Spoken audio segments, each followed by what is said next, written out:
All right, so I'm excited. I'm going to start because I was just telling Lois before we hit record, she has been on my bucket list for the last 5 years to have Lois Tverberg on our podcast. Woohoo! Yes, because as we say, if you've listened to our podcast for a while, Eric and I are always referring back to Start with Lois's books. She has Reading the Bible with Rabbi Jesus, Listening to the Language of the Bible, Hmm. Walking in the Dust of Rabbi Jesus, Sitting at the Feet of Rabbi Jesus.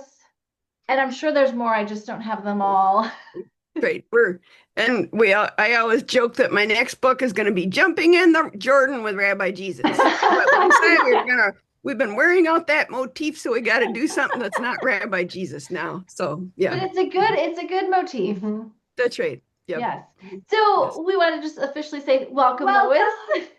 Thank you Thank for you. joining us. Thank you. Yes, Nice to Zoom with you. To me, I, I've written about how there are many talk about you bless the Lord at all times. And in one of my books, it talks about blessings. And I used to say, I think we always should bless the Lord even for Zoom, because yes. honestly, It's it's amazing. it's like Star Trek. I can feel like you're on It the is. other side of the screen in the Star Trek. Wow. Uh-huh. So Uh-huh. I thank the Lord for the opportunity to Zoom with you. And Yes. that's great. So, Yeah. Yeah. So let me just start with, do you want to give a quick bio who you are to some of our listeners if they're not familiar with you or okay, sure. Um, I live in Western Michigan, not that far away from right? you folks, but I actually have a PhD in biology, and my Oh. undergrad major was in physics. I'm a nut. I'm just Oh. a nerd at heart. The Lord made me nerdy. And I'm glad I claim that. Uh, but um, and I grew up in a Lutheran family, a Mhm. nerdy Lutheran family, and we had tons, just like here, we had big bookshelves full of Christian books, but Lutherans are struggle with their Old Testaments. They don't know what to do with them. Mhm. They have kind of poor ways of understanding things. I'm sure Sorry. it's not just the Lutherans though. I feel like No, that's everybody, lots of people, pretty yep. much all of Christianity is struggles with what is this Yep. first 3 quarters of the Bible? I don't get it. Yeah. I mean, we all struggle like that. Everybody Mhm. struggles like that. And so um, I realized that and so I struggled from like that even as a kid, but I came to Michigan to teach biology at Hope College in 1995. And at my church, they were having a series in 1996 with Ray Vanderlaan, Okay. who I think you folks have Mhm. heard. Have you met him in person? Do you know him in I person? haven't. I have briefly. My Yeah. husband went on a tour, one of his. Okay. Yeah. And I went with him to Israel, and he's a friend even now. But he was teaching in my church. He was teaching a series that went 30 weeks in the fall and the spring, every Wow. Thursday night. You can actually hear audio versions of it online, but it was a very basic introduction about the land and cultural and context of the Bible. And I have to say that absolutely knocked my socks off and got me Mhm. fascinated. And so I Mhm. was he uh, did a little upper level class where with 25 people in my church who were willing to read heavier duty books Ooh. and to write papers. We read Brad Young's book, Jesus, the Mhm. Jewish Theologian, Mhm. and we read Jerusalem Perspective. Mhm. Um, and I it was like the Holy Spirit grabbed hold of me, and I got so excited and fascinated. I started writing articles, and then some friends and I started this little ministry called the En-Gedi Resource Center, and I started writing a website. We started doing websites when they first invented websites. Oh, Tells you how that's old I am. impressive. Whoa, no, it was my nerdy other friend. His name is Bruce Okama, who you see Oh, on my listening book, the Okamas, and I started teaching little things in our churches around our area, writing things on websites. And then we also started inviting scholars to speak for us. And then we had trips to Israel. And so we got started back around, it was in the year 2001 that we got okay. started. So and then after I got started with my first little book, Listening to the Language of the Bible, Mhm. then a woman contacted me named Ann Spangler, Yep. and she is in the book publishing industry. She's what's called a literary agent, and that means they're people who kind of look for authors and represent them to publishers, and they're looking for voices that speak in an area that people are interested in. And so she had said, "Boy, a lot of people like this Jewish stuff. Lois, Mhm. would you like to work with me on some books for?" And so she still is a very good friend of mine, but that's how I got started writing my first book of Okay. for the big publishers sitting at the feet. And she's great, and we're still really good friends. So Nice. there you go. So then that's kind of looking back at where you started. Where are Yep. you going? Like, what projects are you working on right now? Where am I going? Yes, I have a fun project that it might not quite sound related, but it's actually totally, totally, totally related. Um, when I first started my first Bible study, when we started teaching, we were doing a Torah study, and Lutherans, as Lutheran men, oh, yuck, who wants to read the Torah? Uh-huh. I still can hear my own bad attitude. I wouldn't want to study that. But Bruce actually invited this guy he met at church. It was a pastor from Uganda, and Oh. who was teaching or he was actually studying at our seminary. And what was interesting is that as we were studying we were talking about Jewish context all the time. It was surprising how useful he was. He kept saying odd things like um, uh, um, somebody got out their shofar, they got in Israel and they're blowing their shofar. And his comment, he goes, "Oh yeah, we use that. We blow that on the New Year's. Do you Oh, guys know? Do you know who else blows that on the New Year's?" the Jews do, don't they? Yes, they do. Uh-huh. Yes. Yom Teruah, Hmm. Rosh Hashanah, it is traditional which is the Jewish New Year, Hmm. and they blow the shofar. And what's interesting, I don't think I have to look that up. I have to do a little research on that, but I believe the blowing of the shofar is not explicitly referenced in the Bible. It Hmm. might have been something that they got from the wider culture, because many cultures Oh. have a New Year's celebration. Everybody has a New Year's celebration, and they like blowing shofars. And so his name was Titus. He kept saying these fascinating little things that are kind of like the biblical context, because if you, a lot of us don't know where our Africa references, but he's Right? from Eastern Africa. Egypt, Hmm. below Egypt is Sudan, and below that is Uganda. Yeah. And he's actually from South Sudan and Uganda. So he's actually not very far. And if you look in your Bibles, you find that Cushites, there are Ah. Cushites are mentioned more than any other peoples, and there are promises that the Lord will bring his people from Cush. And remember, the very first Gentile convert to become a believer was the Ethiopian eunuch Oh, in Acts. yeah. And so what's interesting, and so Ethiopia tends to mean Africa. Hmm. And in Greek translation, that's the word they use for Africa. So Okay. anyhow, I'm working with not Titus, he's a good friend, but another friend of his who's even sorry, smarter. She got a PhD in Old Testament, and she has been teaching Bible at Uganda Christian University, and she and I are working on a book um, she's not Jewish, Hmm. but in many ways, she's actually more aware of biblical Hmm. world Hmm. realities like polygamy. Hmm. Her husband had three, no, her husband's, they're both, her and her husband are both Anglican priests, but her husband's father had three wives. That Oh, meant that Millie had three mothers-in-law.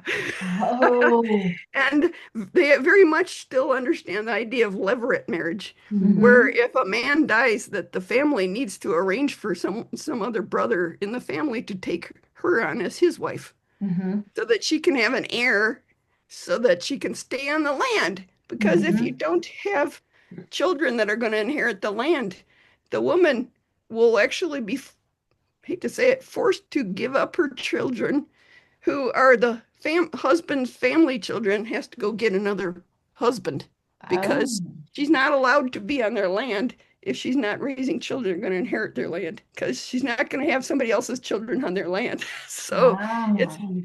so that's a long story, but um so what we're going to be asking is, where how can some of their, like say, biblical world insights Hmm. help us understand our Bible better? Hmm. And there are a lot of places where, like, we read about, um, uh, let's see, um, the tribes of Hmm. Israel, that you have the um, Leah and Rachel, and they have Hmm. maidens. They're Right? mate Bilhah and Zilpah, and they're Hmm. like, "What? Are they slaves? Did they beat them every night?" And Right? Millie says, "No, actually, everybody has maidens, and every woman has probably been a maiden for a while before she gets married. In her Oh. culture, when and do you either of you two have children? Yes. Yeah. I Yes. have three and Okay. she has five. Okay. Yeah. Okay. Do you remember when you first had your first one, how stressful it was? Yes. Hmm. And how much you wish you could have had another pair of hands to Yeah. help you Yes. out? Yep. Well, um, remember, Africa is a communal place, like Oh. in the biblical world. Hmm. And so, in a community among where my friend Millie, her name is Millie Erema Maturu, where she comes from, when they know that you're going to have your first baby, somebody will send their daughter over to be your Oh. Like a maidservant. helper.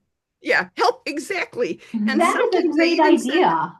doesn't that sound great? The Yes. only It reason helps the why, mom and and she gets training. Uh-huh. that's right. And she's not with her mom, so she has to learn how you do things. She has Hmm. to, Right? you treat her like your own children. And then the only reason why we don't is because girls go to school here. And where Yeah. Millie comes from, when she was, no, actually, she grew up, they did have school then, but back in the biblical world, Hmm. your schooling Hmm. was your training with other Hmm. families. And Hmm. so can you I'm like, what a good idea. I And Yeah. know. so it's actually not, so when you read things you're like, I can't believe how they exploited women. Mm, actually, no. No. So what Um, I like about that is that's a real person with real experiences going, uh-huh. I don't see it the same way you do. Hmm. Let Yeah, me share yeah, how my country, how our area yeah. does it. This is how we read it. And so Yeah. when I was telling her, I was reading some things that uh feminine, I don't want to Yes. be scholars in our were reading, like Abraham and Sarai and Mhm. Hagar. And she actually gave a paper at the big scholar meeting saying, no, you're reading it wrong. Wow. Good. This is a and then uh when she went back to Uganda and was talking with at a big conference with a bunch of pastors, she told about how the Westerners were reading it, and they all laughed. Like, oh, what stupid people. So, Probably so, true. so anyhow, not to take too long, but when she studied at Western Seminary, Hmm. here in our area, which I believe that Erica's husband Brian went to Western Seminary at all or not? No, he just No, went to JUC. Okay, Yeah, we right. did a section at Grand Rapids Theological Okay, as gotcha. well. Well, the little seminary here in my town, Holland, Michigan, uh, uh, uh, she studied here, and when she was in Old Testament class, her professor, there was one day he was talking about Abraham, how God gave him a vision to take it's a heifer and a ram, and cut them in two, and they're going to make a covenant. And Millie says, "Yes, my grandfather has done this, and this is how it works." And so, Oh, yeah, she can explain it down to, okay, this is why you put this is the part of the right left, no, the right hind leg is the honored portion that you give, and there's places where Bible translators like, we don't quite understand what that is, oh. and you have to ask your Africans, they'll explain that to you what that is. Mhm. And so so she kept doing that all semester, and he started asking her to lead class occasionally when they were talking Yeah. about gleaning and Ruth. And she goes, "Yeah, we still get gleaning." Actually, she's like, "Why don't you have gleaners here?" "Oh, I see you're so wealthy. That's why you don't have gleaners." So she's Wow. wondering why we aren't like that. Hmm. Um, but his comment to her was, "Millie, it's like you read the Bible as an insider." Yeah. And so Mhm. that's so what I find is that my African friends are often very interested in the Jewish ways of looking at things because they're Hmm. much closer to their ways of Hmm. looking at things. Right. And often they aren't doing, they're not trying to be Jewish, but they're kind of, they could be representing the Hmm. wider ancient world Yep. and how it's you can't, it's been a few thousand years, so you can't guarantee Mhm. everything, but in Yep. some ways you're like new moon Hmm. celebrations, that's a wider ancient world thing, and they still Hmm. do that in Uganda. And so there's lots of biblical realities that still exist even now, Yeah. that she can explain all the hardest passages to you. She can tell you about sacrifice, and that's what we're writing our book on. So So your book is the two of you together yeah, going through great. different passages of scripture, Yeah, shedding great. light. That will be fascinating. That's it. That's exactly it, is that she and I are working on right now. Tentatively, it's with Zondervan. We have a contract, and it is um, we haven't completely uh, pinned down the title, but reading the Bible as an insider is my I like that one. okay. I You like just it. I know that they say, well, then it sounds a lot like your other one, reading the Bible of Rabbi Jesus. Yep. Well, I well, get it, but I just wrote that you down get in my notes. Reading with an insider. I love that you perspective. get it. And some Uh-huh. people, one person said, I don't know, insider, that sounds so elitist. Like, well, Oh, I you don't, do realize that we're talking about being in poverty with no right, education. That's the biblical world. You know, part right? of the reason why we don't understand it is because of our wealth. It's one of Hmm. the major Right? things that Yeah. first thing I get from Millie is, oh, that's why you don't get it, is because you're so wealthy. Jesus Wow. said that, and that's the thing that you keep popping up. So So that's when is that book supposed to come out? it is um Roughly. fall of 2027. I am working on Oh, it. I gotta I wait know that it's so long. long. I know it's okay. Here, let me tell you what is coming up before then.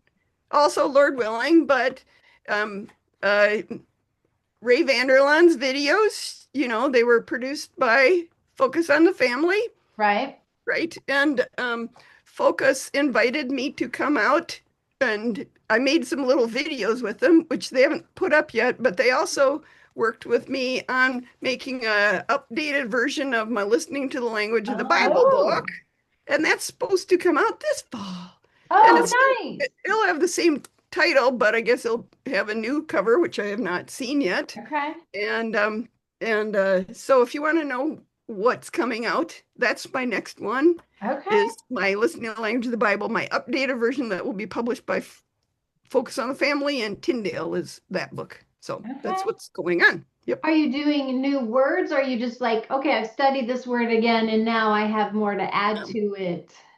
uh, Mostly the second. Okay. It already. had 61 little lessons in Yeah, it. it's a lot. And Yeah. I was putting the study questions in with the lessons. And even though each lesson is kind of short, once you put the study questions in and the answers, it starts getting Oh, longer and longer and longer. It okay. becomes kind of voluminous. So I Mm-hmm. actually I took out mushed around a few. There now are 60 lessons. It's not Okay. 61. There are Mm-hmm. a couple of them I took out and a couple I put in. And then there were quite a few that I added quite other things to. And so, yes, there's quite a bit Yeah. fresh and new, but yet it is kind of the same book, but it's also fresh and new with But new I like insights the and little things. companion. I like the idea of a Mhm. Right. companion guide with it because I'm looking at Yeah. mine and I don't have any discussion questions. Oh, okay. Yes. Right. Oh, Well, and we wrote first we wrote this book, and okay. then our Mm-hmm. friend said, "Boy, we want to do a Bible study where we learn about the language and how if you know the language, it helps you understand your Bible." Well, then we wrote the companion Bible study. This actually, um, when I wrote this has a lot more data in it than the original book. You know, Okay. when I'm talking about Shema, which, Mm-hmm. hear and obey. Well, here I give you a whole bunch more passages where it means this, where it means that. Okay. And then I have a discussion. I'm showing you what it currently looks like. And then so I have questions for each chapter. And then at the end, I have actually a long Oh discussion yeah. section where I'm discussing my own questions because I don't, if you ask a question, it has, if you don't give anybody any Mm-hmm. kind of answer, it has to be a really simple question. It has to Yes. be a Yes. kind of, I hate Bible studies with stupidly simple questions. Yes. I think they're stupidly simple and just don't even. So I wrote halfway hard questions and I gave them really my own thoughts about them. And then people have a pretty good time because they Yeah. can both have a little more time to think about it, see what I would say. And then they kind of sometimes they think of things that are better than I would think of. So anyhow, so we're putting it all together in a book Okay. and so it's not longer, but it will be a good Bible study for people. Yeah. Yeah. Yeah. So All right. So, because that first of all just lets me know we need to remind listeners if they're mhm, looking for a Bible study, that mhm, would be a great starting place because that's just right. understanding the language of the Bible That's right. Yes, opens up so that much was more. yes, this was here. I should show you. Sorry, I'm giving a little promo to people It who works. see how it is that each little lesson is only one page. Mm-hmm.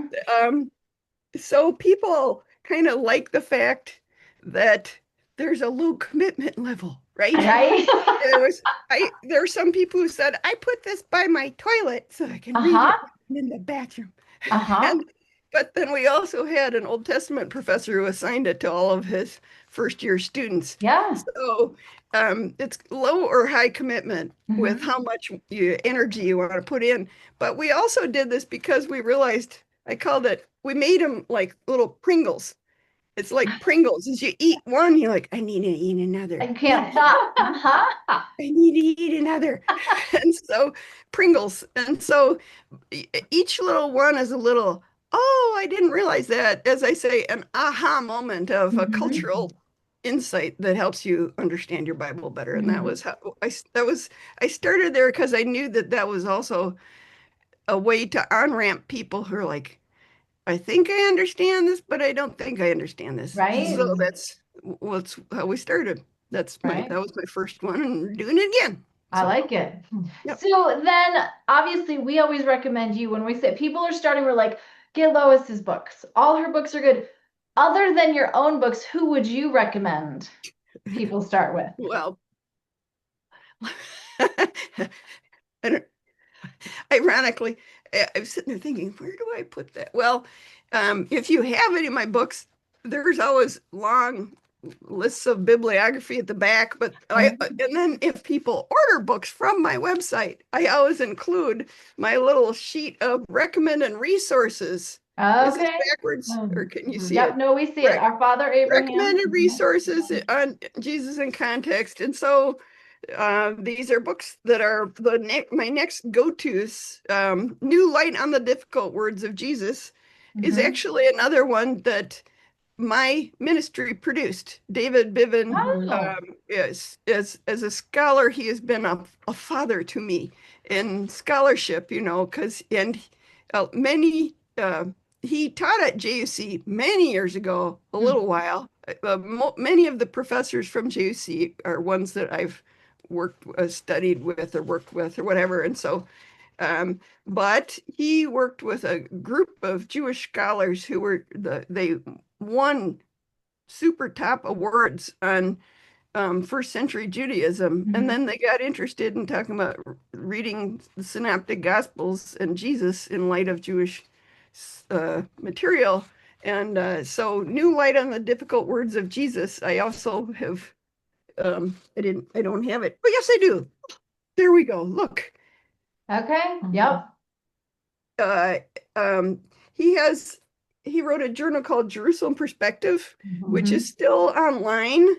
But Bruce and I asked him if we could write a book, and he said, sure. You know, of his own articles, I could pick my favorites and then mush them into a book. And that's what so I'm the one who chose the articles. These are my favorites.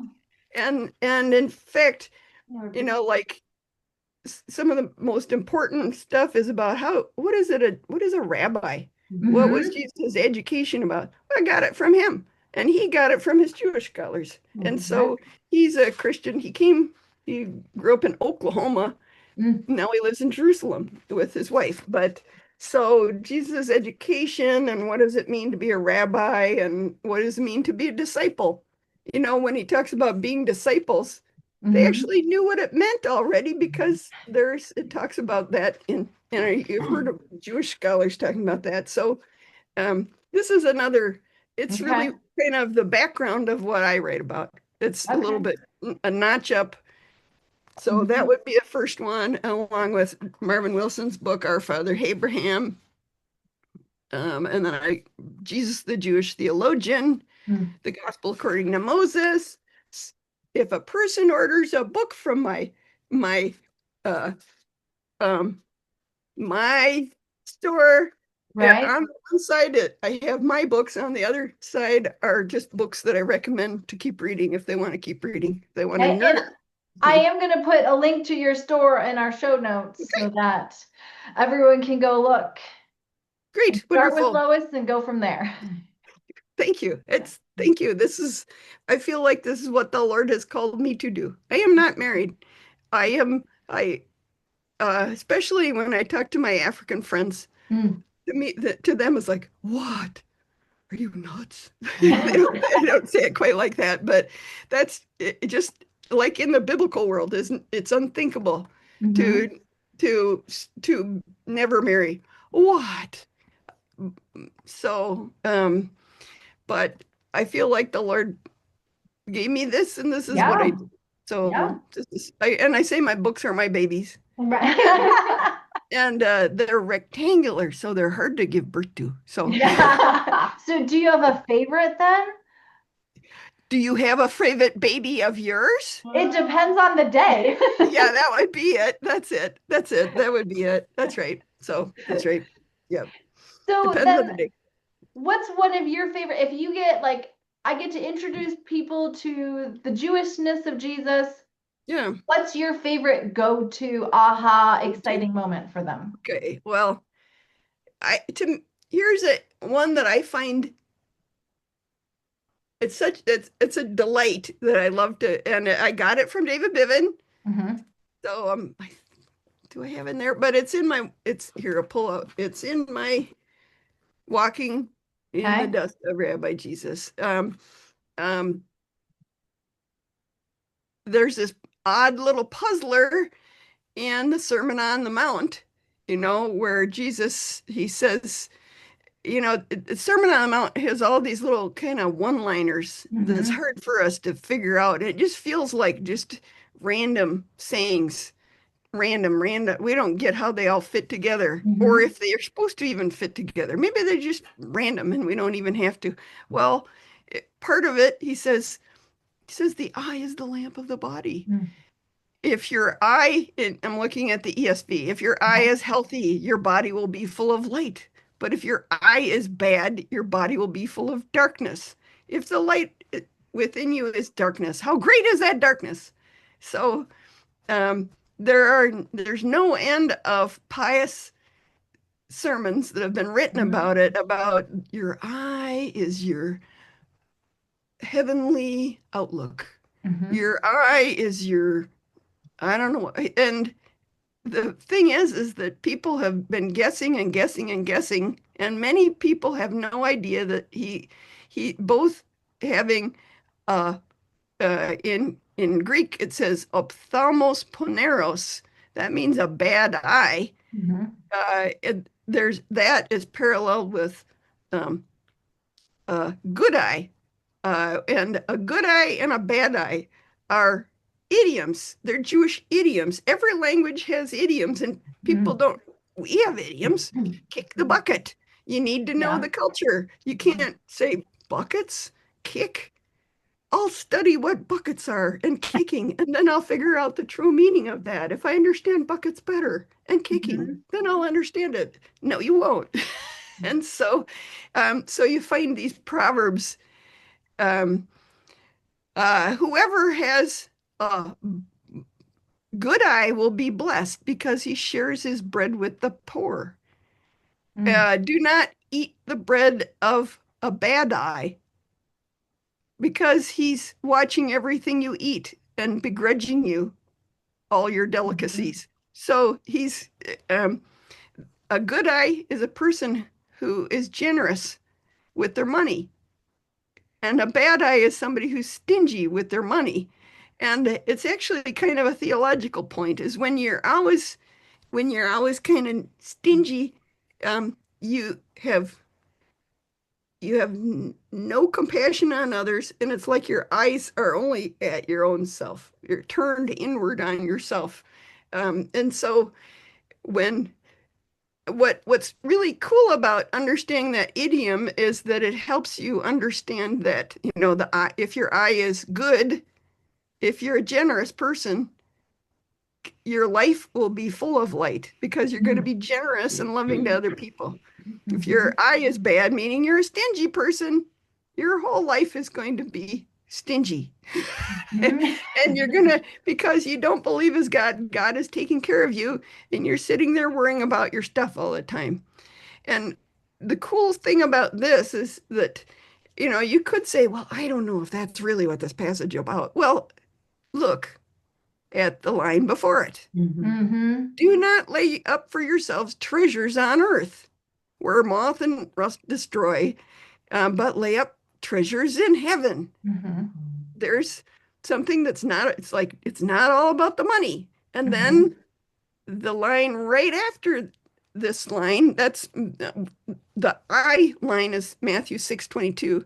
The line right after it is no one can serve two masters. Mhm. You cannot serve both God and mammon, money. Mhm. So what's cool is that once you understand the middle line and you know those idioms, Mhm. all of a sudden you have a whole little sermonette Mhm. Yeah. that all fits together. It all works together. It's one big long text that Jesus is teaching about, and it's almost like novel scripture. You didn't Mhm. even know about it, and here Jesus is teaching you something that you didn't even realize was there. So I like that one a lot because it glues together my Bible. It Right? tells me something that's important to Jesus that I better change. Gives me a good lesson for living, and then it reminds me I need to know his culture. So Right? Mhm. Yeah. that's It does a there you go. lot in one little Yeah. section. And people realize, oh, I didn't realize that idioms might be a thing. Oh. Mhm. Yeah. So it kind of makes people say, oh, yeah, I can see that you can't guess that. You, Mhm. they're, if you're a linguistic nerd, idioms are, figures of speech. Mhm. They're little words, phrases. They say you can have transparent idioms are ones that kind of obvious just from, but they're also opaque idioms. And kick the bucket is an opaque one. You can't tell from the words what it means. Raining cats and dogs. I don't know what cats and dogs are. It means it's really raining. So it's, and Hebrew, because it has and English, compared to many languages, English has a much larger word base than other languages. Because it has Germanic and Romance languages put together. And so we don't realize that other languages have to rely more on phrases and idioms to express meanings than English has in single words. That's part of why they have so many. So that's what's going on. Because I feel like you have a whole blog post or article on broad brushes, and Hebrew is the broad brush. That's right. That's right. Well, and people, some of my professor friends are like, what do you mean? It's not like they're primitive. No. And it's, like the Hebrew, there are only, let's see, 8,000 words. When you talk about biblical Hebrew, you're talking about all the Hebrew words in the Bible.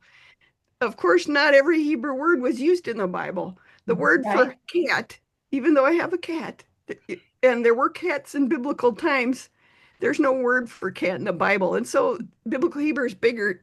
Hebrew is bigger than that, but 8,000 words is a fairly small vocabulary. Actually, but there are actually a lot of modern languages still work like that. And especially languages that are not written, because they don't hang on to their archaic words. They tend to lose archaic words over time. But like I'm Norwegian.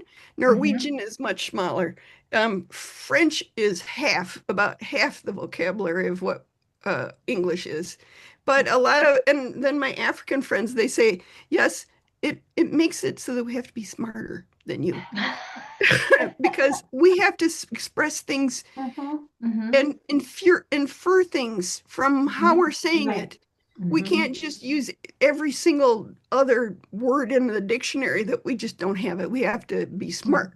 You're just dumb. They don't say it that way, but that was their comment. It makes it so you can be simple because you have extra words.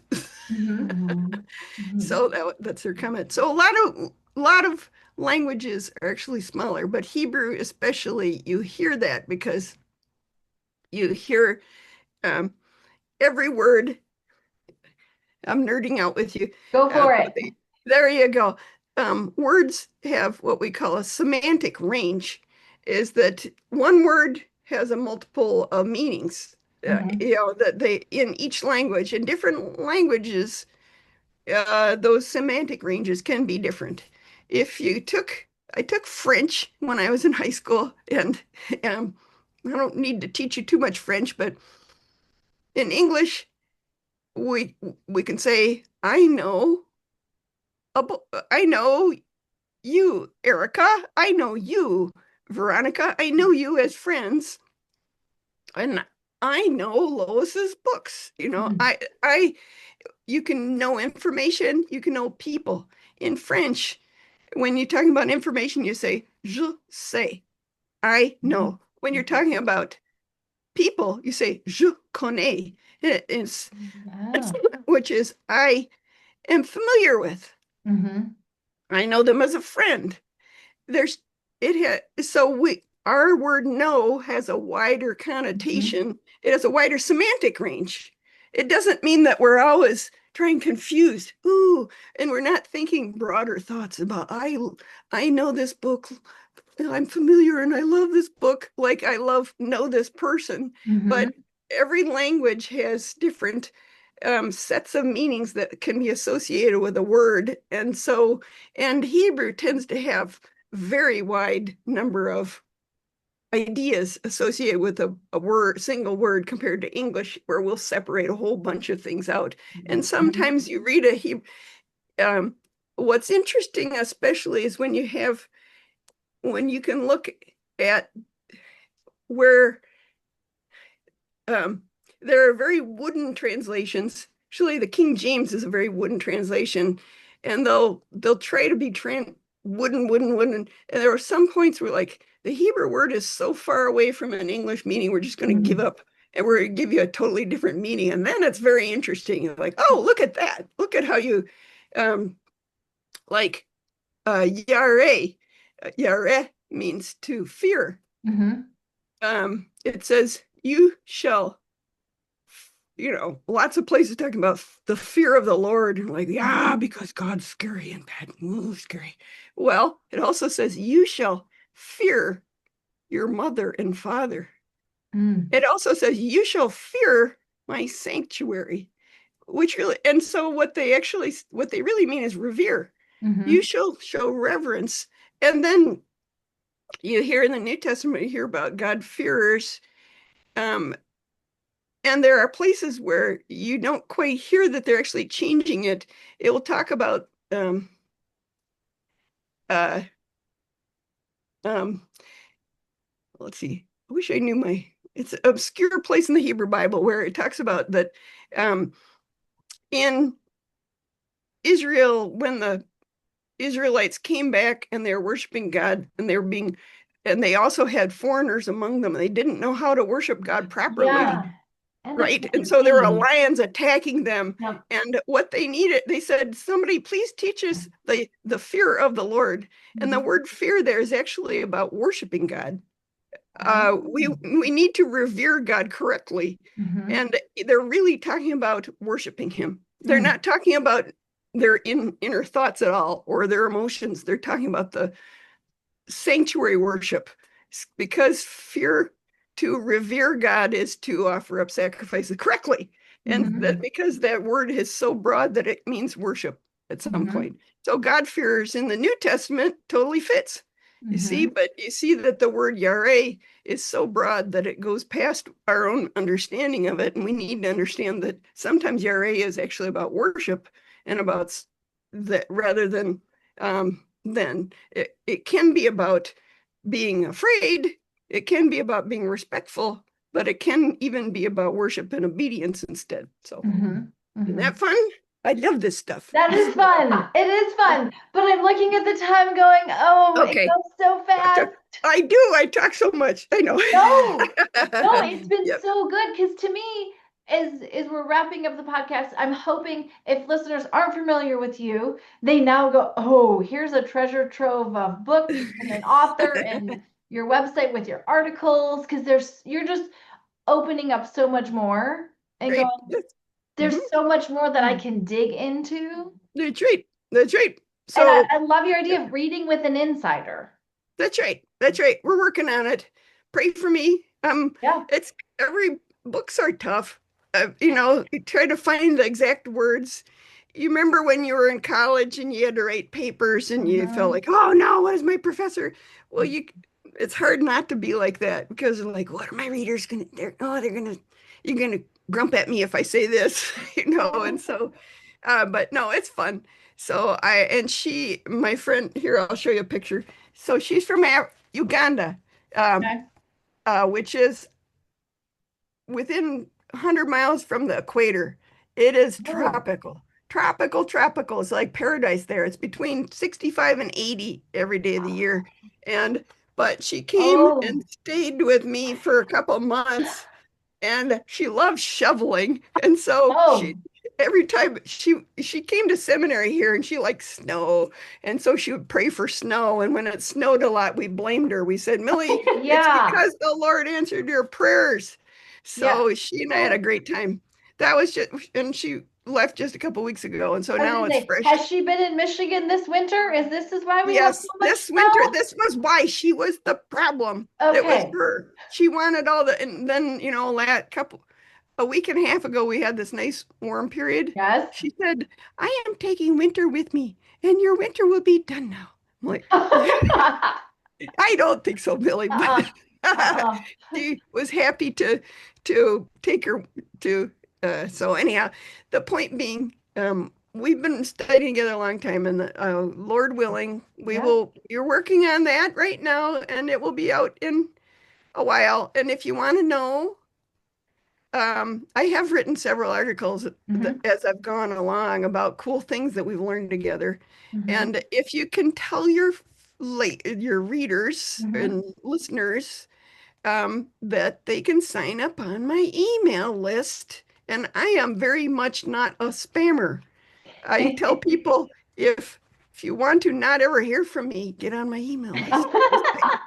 About every 3 weeks after you first put your name on my list, Okay. either the En-Gedi resourcecenter.com or our rabbijesus.com.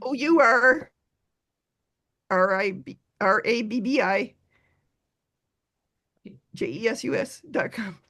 I will put, You for put our them up there. listeners, I'm going to put that all in the show notes because That's fine. sometimes people listening while they're on a walk, if they Yeah. follow us on social media, our Context and Color Facebook group, when you put up a new article, Lois, I'm always like sharing it to the group. Okay. Going, I here know. you go. And I need to do it more often. I do put up on my each year my En-Gedi articles, and En-Gedi is this beautiful oasis in Israel. You guys know that.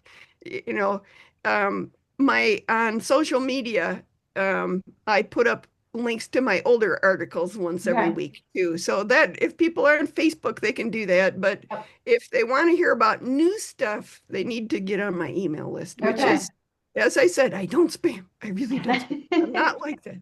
So that's good. Just, That's good to know. But that lets us know that we can just be praying for you as you have please. your revision of your listening to the language of the Bible coming out in the fall. And then a year later, the one I'm really excited for, your soon to be named, but the one about the insider view. The insight, reading the Bible as an insider. Yes.